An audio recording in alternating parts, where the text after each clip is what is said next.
La candidatura d'Unitat Popular presentarà al proper ple municipal una moció per a tirar endavant la creació d'una xarxa d'horts urbans al terme de Vilafranca. Els horts urbans són espais d'horta situats en zones urbanes o periurbanes. Des de la CUP s'han estudiat 8 espais, de 10 hectàrees en total, que poden albergar aquests horts. Destaquen la masia de Calalaio i el camp adjacent, l'espai de zona verda a l'illa de cases de l'antic Incavi i la vinya vella ubicada en una zona verda al polígon Domenys 2. En un document elaborat per Iva Gallego, Albert Vidal i Dani Lacruz, es planteja el projecte de forma integral i tenint molt en compte els usos que podrien tenir aquests horts urbans.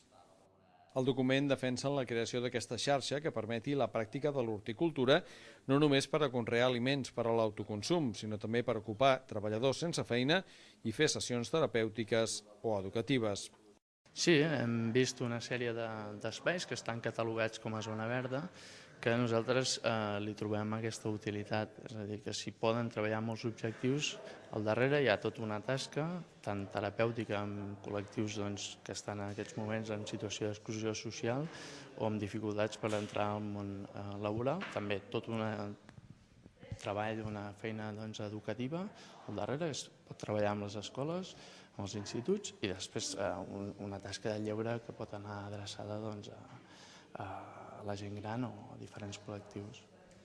D'altra banda, en un moment en què la crisi econòmica planeja, no es descarta la futura creació de cooperatives que permetin l'intercanvi de productes entre la gent que els conrea.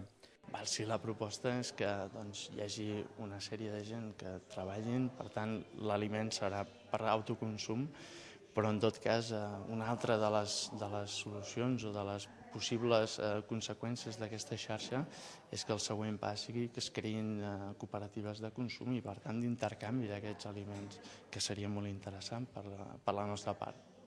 La moció serà presentada, com dèiem, en el proper ple municipal dimarts vinent.